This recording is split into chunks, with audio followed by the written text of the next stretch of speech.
नमस्कार, मैं हूँ रजनीश। भारतीय राज्य व्यवस्था विषय के अंतर्गत यह क्वेश्चन आंसर सीरीज है। इसके अंतर्गत हम महत्वपूर्ण टॉपिक्स पर उन पूर्व परीक्षाओं में आए हुए प्रश्नों पर चर्चा करेंगे। प्रश्नों के उत्तर के साथ साथ हम उससे संबंधित महत्वपूर्ण जानकारी एवं तथ्यों पर भी चर्चा करेंगे। आज की चर्चा का विषय है भारत का संवैधानिक इतिहास। आइए शुरू करते हैं। पहला प्रश्न है, डॉक्टर बी.आर. अम्बेडकर और महात्मा गांधी के मध्य 1932 में हस्ताक्षरित पूना समझौते में प्रावधान था।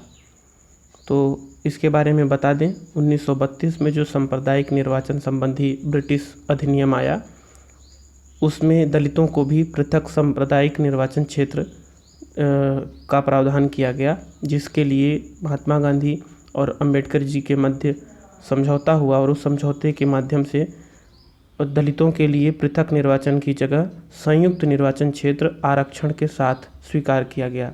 तो इस तरह से इस प्रश्न का उत्तर होगा हरिजनों के लिए आरक्षण सहित संयुक्त निर्वाचन क्षेत्र का प्रावधान।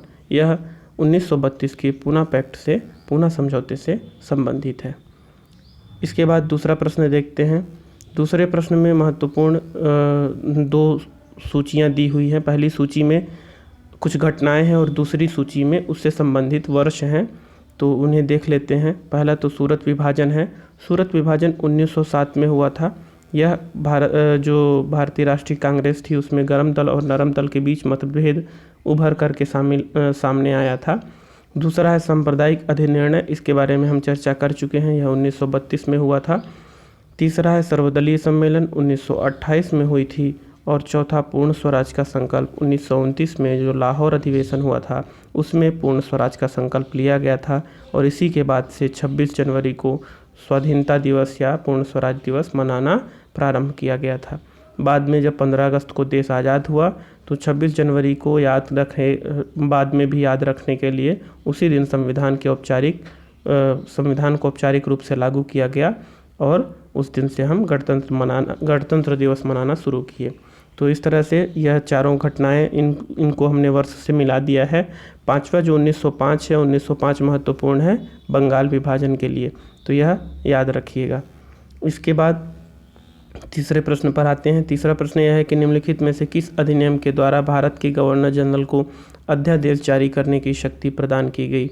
गवर्नर जनरल को अध्यादेश जारी करने की शक्ति, अर्थात अगर आवश्यकता पड़े और सत्र न चल रहा हो तो गवर्नर जनरल का आदेश ही कानून की तरह लागू होगा। यह अभी भारत के राष्ट्रपति को भी इस तरह की शक्ति प्राप्त है। वह संसद के सत्र न चलने की स्थिति में कानून पारित कर सकता है, अध्यादेश जारी कर सकता है। तो यह पहले गवर्नर जनरल को प्राप्त था। यह 1861 के अधिनियम में प्रदान किया गया था। इसके बाद से अगले प्रश्न पर आते हैं। चौथा प्रश्न है जिसमें कि दो सूचियों को मिलाना है। एक तरफ महत्वपूर्ण घटनाएं हैं, दूसरी तरफ उनसे संबंधित व्यक्ति दिए हुए हैं। यहाँ पर 3 घटनाएं हैं जो कि बहुत ही कई बार परीक्षाओं में पूछी जा चुकी हैं। पहला है अगस्त घोषणा, दूसरा है अगस्त प्रस्ताव और तीसरा अगस्त संकल्प। यह तीनों मिलते जुलते हैं, इसलिए कन्फ्यूजन भी क्रिएट होता है। तो एक एक करके इन पर चर्चा कर लेते हैं। जो अगस्त घोषणा है, इसका संबंध लॉर्ड मॉन्टेग्यू से था। लॉर्ड मॉन्टेग्यू ने 1917 में जो भारत के कानून के संबंध में घोषणा की थी ब्रिटिश संसद में, यह उससे संबंधित है। इसी घोषणा के पश्चात 1919 का भारत शासन अधिनियम आया था। दूसरा है अगस्त प्रस्ताव। यह अगस्त प्रस्ताव लॉर्ड लिनलिथगो के द्वारा दिया गया था। उस समय की तत्कालीन जो राजनीतिक पार्टियां थीं, कांग्रेस और मुस्लिम लीग के समक्ष प्रस्तुत किया गया था। इसमें डोमिनियन स्टेट की बात की गई थी। इस प्रस्ताव को ब्रिटिश सरकार के इस प्रस्ताव को कांग्रेस ने और मुस्लिम लीग ने अस्वीकार कर दिया था।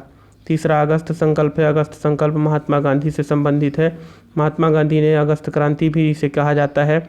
महात्मा गांधी ने भारत छोड़ो आंदोलन 1942 जो शुरुआत किया था, वह अगस्त संकल्प के माध्यम से ही शुरू किया था। वह 8 अगस्त को इसकी शुरुआत की गई थी। चौथा है प्रत्यक्ष कार्यवाही दिवस। यह मोहम्मद अली जिन्ना से संबंधित है। मोहम्मद अली जिन्ना ने प्रत्यक्ष कार्यवाही दिवस के नाम पर पूरे देश में दंगे और हिंसा करवाई। यह भारत विभाजन यानी पाकिस्तान की मांग को लेकर किया गया था। तो इस तरह से चारों हमने सुमेलित कर दिए हैं। इसके बाद अगले प्रश्न पर चलते हैं। अगला प्रश्न बहुत ही साधारण प्रश्न है। रेगुलेटिंग एक्ट कब पारित किया गया? तो रेगुलेटिंग एक्ट 1773 में पारित किया गया। यह पहला ऐसा अधिनियम था जिसमें ब्रिटिश ईस्ट इंडिया कंपनी को नियमित या नियंत्रित करने के लिए ब्रिटिश संसद ने प्रयास किया था। इसके बाद छठवें प्रश्न पर आते हैं। छठवां प्रश्न है, भारत के गवर्नर जनरल को किस एक्ट के माध्यम से अपनी समिति के निर्णय को अस्वीकार करने का अधिकार मिला था?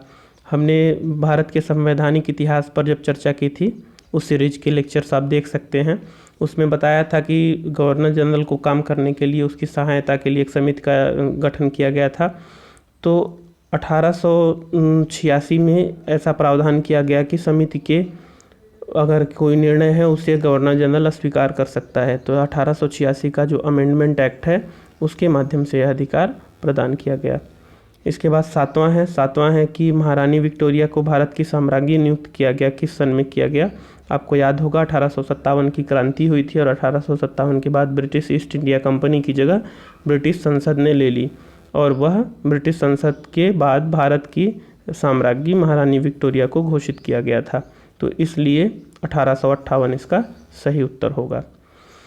आठवां प्रश्न है, 1858 की जो महत्वपूर्ण घोषणाएं हुई थी उसमें ब्रिटिश ने भारतीयों को बहुत सारी चीज़ें दिए जाने का आश्वासन दिया। उनमें से कौन सा आश्वासन उन्होंने पूरा किया था, ब्रिटिश शासन ने पूरा किया था?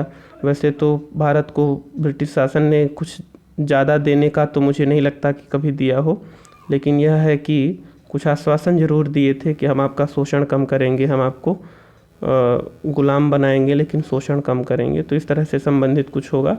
हाँ, यहाँ पर 4 ऑप्शन दिए हुए हैं। रियासतों को हड़पने की नीति समाप्त कर दी जाएगी, ऐसा तो उन्होंने किया नहीं। देसी रजवाड़ों को यथास्थिति बनाए रखी जाएगी। भारत व यूरोपीय सभी प्रजा को समान व्यवहार मिलेगा, यह भी उन्होंने कभी नहीं किया। भारतीयों के सामाजिक व धार्मिक विश्वासों में कोई हस्तक्षेप नहीं होगा, यह भी उन्होंने कभी नहीं किया। केवल यही बी है जो कि देसी रजवाड़ों को यथास्थिति बनाए रखी जाएगी, यही एक ऑप्शन है जो आश्वासन उन्होंने दिया था और उसे लागू रखा। वैसे भी उस समय तक महत्वपूर्ण रजवाड़ों को ब्रिटिश भारत का भाग बनाया जा चुका था, इसलिए यह आश्वासन भी उनके लिए बहुत कम ही महत्वपूर्ण था। 9वें प्रश्न पर आते हैं, मार्ले मिंटो सुधार। मार्ले मिंटो सुधार का उद्देश्य क्या था? अभी मार्ले मिंटो सुधार के बारे में हमने चर्चा नहीं की है। 1909 में यह आया था। 1909 के इस अधिनियम के माध्यम से सांप्रदायिक निर्वाचन की शुरुआत की गई थी। इसमें पृथक निर्वाचन प्रणाली का मुख्य रूप से वर्णन है। 1909 के मार्ले मिंटो सुधार से और भी कई प्रश्न होंगे, जैसे ये प्रश्न 10वां प्रश्न भी है कि यह किस वर्ष आया था? तो यह 1909 में आया था, इस पर हम पहले ही चर्चा कर चुके हैं। मुसलमानों के लिए अतिरिक्त निर्वाचन मंडल लाने का प्रारंभ किस के द्वारा किया गया था? अतिरिक्त निर्वाचक मंडल का प्रारंभ किया गया था मार्ले मिंटो सुधार 1909 के द्वारा। 1909 के इंडियन काउंसिल एक्ट। एक ही तरह के प्रश्न अब यहाँ पर आप देख सकते हैं कि मुख्य तथ्य एक ही है, लेकिन उससे संबंधित अलग अलग परीक्षाओं में अलग अलग तरह के प्रश्न पूछे गए हैं। तो इस बात से आप परेशान मत होइएगा। यह प्रश्न, हालांकि आपको प्रश्नों के आगे जो सन दिख रहे हैं उससे आपको लग रहा होगा कि 20 साल पूर्व प्रश्न हम आपको क्यों प्रैक्टिस करा रहे हैं। वास्तव में ये प्रश्न कभी भी आउटडेटेड नहीं होते, वनडे एग्जाम के लिए सदैव ही महत्वपूर्ण रहते हैं। इन प्रश्नों के आगे अपडेटेड डेट नहीं डली हुई है, लेकिन यह पिछले कई वर्षों से लगातार पूछे जा रहे हैं, तो इसलिए इन प्रश्नों को एक बार दोहरा लेना अत्यंत आवश्यक है। मुसलमानों के लिए अतिरिक्त इस 11वां प्रश्न हम कर चुके हैं। 12वें प्रश्न पर आते हैं। 12वां प्रश्न है, 1909 के इंडियन काउंसिल एक्ट की किस बात की व्यवस्था की गई थी? तो यह है सांप्रदायिक प्रतिनिधित्व की बात की गई थी 1909 के इंडियन काउंसिल एक्ट की। 11वें को बता देते हैं, मार्ले मिंटो सुधार 1909 और मार्ले मिंटो ये 1909। तो इस तरह से हम देखते हैं कि एक ही टॉपिक से 2-3 प्रश्न आ सकते हैं और अलग अलग तरह से आ सकते हैं। इसके बाद से 13वां प्रश्न करते हैं, मॉन्टेग्यू चेम्सफोर्ड सुधार के प्रावधानों का सार था। अब मॉन्टेग्यू चेम्सफोर्ड सुधार कौन सा था? आपको याद आ रहा होगा, इस पर हम चर्चा कर चुके हैं। यह 1919 में आया था। 1919 में आया यह। इसमें क्या बातें थी? मुख्य रूप से इसमें था प्रांतों में दोहरा शासन, यानी द्वैध शासन भी इसे कहते हैं। प्रांतों में दोहरा शासन का प्रावधान किया गया था। 1946 के कैबिनेट मिशन में, अगला प्रश्न करते हैं 14वां प्रश्न। 1946 का कैबिनेट मिशन 3 मंत्रियों से गठित था। इसमें कौन कौन सदस्य नहीं था? तो पहले उन पर चर्चा कर लेते हैं कौन कौन सदस्य थे। तो लॉर्ड पैथिक लॉरेंस इसके सदस्य थे। एवी अलेक्जेंडर इसके सदस्य थे और सर स्टेफर्ड क्रिप्स इसके सदस्य थे। केवल कौन नहीं थे? लॉर्ड एमरी इसके सदस्य नहीं थे। इसमें अब अगर यही प्रश्न दोबारा पूछा जाएगा तो हो सकता है ये नाम बदल दें, लेकिन जो जो सदस्य थे आप उनका नाम याद कर लीजिए। इसके अलावा जो लॉर्ड स्टेफर्ड क्रिप्स थे, यह क्रिप्स मिशन में भी भारत आ चुके थे। क्रिप्स मिशन की सिफारिशों को सभी महत्वपूर्ण राजनीतिक पार्टियों ने अस्वीकार कर दिया था। कैबिनेट मिशन की सिफारिश से ही संविधान की स्थापना शुरू हुई थी, इसलिए इसे उन्होंने स्वीकार कर लिया था। अगला प्रश्न देखते हैं, 15वां प्रश्न, कैबिनेट मिशन योजना में कौन सही नहीं है? तो यह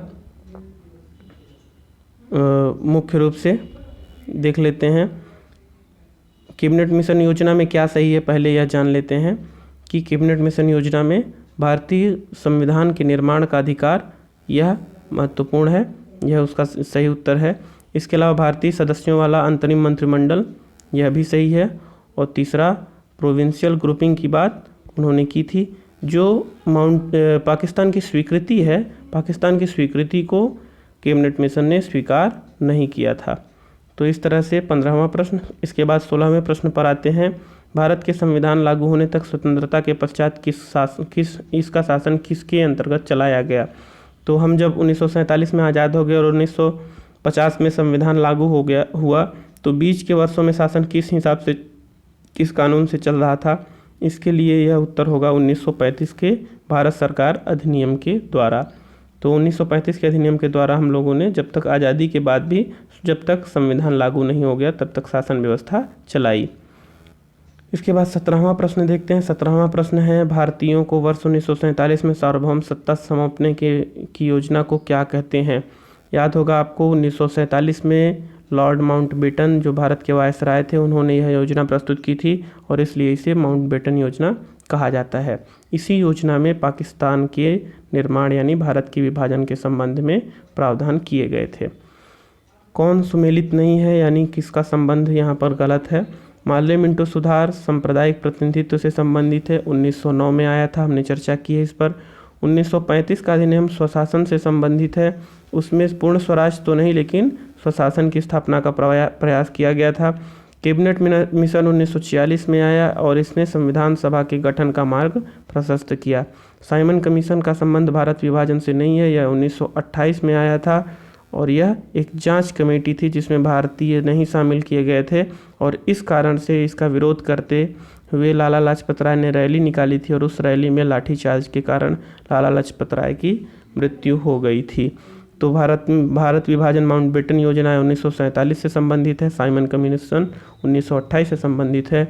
इसका सही उत्तर डी होगा और यही सुमेलित नहीं है। इसके बाद आगे के प्रश्न पर देखते हैं। अगला प्रश्न है 19वां, इसमें सुमेलित करना है भारत सरकार अधिनियम 1919, इसका संबंध किससे है? तो भारत सरकार अधिनियम 1919 का संबंध है, आप यहाँ पर देखिए, प्रांतीय स्वायत्तता, सती प्रथा का अंत, प्रांतों में द्वैध शासन, यानी 1919 का संबंध है प्रांतों में द्वैध शासन से। भारत सरकार अधिनियम 1935 का संबंध है प्रांतीय स्वायत्तता से, क्योंकि द्वैध शासन को समाप्त कर दिया गया था और राज्यों में द्वैध शासन की जगह केंद्र में द्वैध शासन की व्यवस्था की गई थी। आपको लग रहा होगा कि द्वैध शासन या दोहरी सरकार क्या है? तो इसमें द्वैध शासन का मतलब कि जनता के चुने हुए प्रतिनिधि भी रहते हैं और गवर्नर जनरल भी रहता है, तो दोनों मिलजुल कर शासन करते हैं, अर्थात सरकार दो लोगों के हाथ में रहती है। तीसरा 1909 का अधिनियम, 1909 का अधिनियम का संबंध सांप्रदायिक निर्वाचन से है, इस पर हम चर्चा कर चुके हैं। और चौथा है भारत परिषद अधिनियम 1861। 1861 जो अधिनियम है वह तो हमने पहले ही चर्चा की थी, वह गवर्नर जनरल से संबंधित था उसे, लेकिन यहाँ पर ये ऑप्शन नहीं है। अभी अगला प्रश्न कर लेते हैं, अगला ऑप्शन देखते हैं। अधिनियम 1958 जो है वह भारत में ब्रिटिश शासन की स्थापना से संबंधित था। अब एक ऑप्शन छूट रहा है, सती प्रथा का अंत। तो सती प्रथा का अंत जो है वो 1829 में हुआ था। 1829 में सती प्रथा का अंत के संबंधित लॉर्ड विलियम बेंटिक जो कि बंगाल के गवर्नर जनरल थे, उन्होंने इससे संबंधित अधिनियम पारित किया था, आदेश पारित किया था। और ये जो 1861 का अधिनियम है वह सती प्रथा से नहीं बल्कि गवर्नर जनरल की शक्तियों से संबंधित है। तो यहाँ पर यह महत्वपूर्ण है, कभी कभी परीक्षाओं में ऐसे प्रश्न आते हैं और आपको यह ध्यान रखना होगा कि कौन सा उत्तर सही है। उसके बाद से यह 20वां प्रश्न है। 20वां प्रश्न, अखिल भारतीय महासंघ स्थापित करने का प्रावधान कब शामिल किया गया? तो यह अखिल भारतीय महासंघ का प्रावधान किया गया था 1935 के भारत शासन अधिनियम के द्वारा। आप देखेंगे कि 1935 का जो अधिनियम है वह धीरे धीरे आज के संविधान से मिलता जुलता है, अर्थात वह इस बात का द्योतक, इस बात का लक्षण उससे प्रकट होता है कि अब भारत में नया संविधान यानी आज़ादी की व्यवस्था लागू होगी।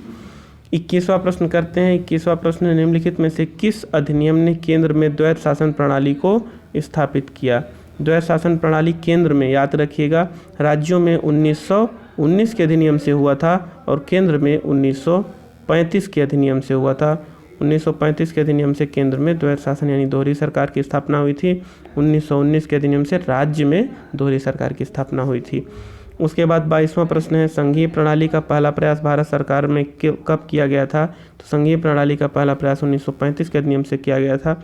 ध्यान रखिएगा कि ब्रिटेन में जहाँ की सत्ता भारत पर लागू थी वहाँ पर संघीय व्यवस्था नहीं थी, वहाँ एकात्मक शासन था।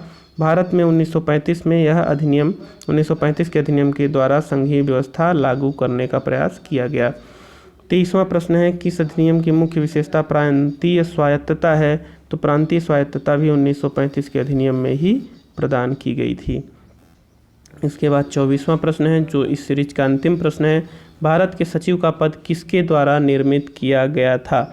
आपको याद होगा कि भारत सचिव का पद 1857 की जब क्रांति हुई उसके बाद से 1858 में नया अधिनियम आया, उसके द्वारा ब्रिटिश ईस्ट इंडिया कंपनी की जगह ब्रिटेन की संसद का अधिकार भारत पर लागू किया गया और इस तरह से एक नया पद का सृजन हुआ जिसे भारत सचिव, सेक्रेटरी जनरल ऑफ इंडिया कहा जाता था। इसे भारत सचिव का पद भारत सरकार अधिनियम 1858 के द्वारा शुरू किया गया। तो इस तरह से हम देखते हैं 24वां का उत्तर जो है वो बी होगा। तो इस तरह से हमने 24 प्रश्न अभी सीरीज में किए। अभी ये बहुत साधारण प्रश्न थे, इन पर चर्चा के बाद हम आगे की सीरीज में और कॉम्प्लेक्स प्रश्नों पर भी चर्चा करेंगे और आप इन प्रश्नों को इस सीरीज में जो आगे आने वाले प्रश्न हैं उन्हें लगातार प्रैक्टिस करते रहिएगा, जिससे कि परीक्षा में आने पर यह प्रश्न आपको याद रहें और आपके लिए उपयोगी हों।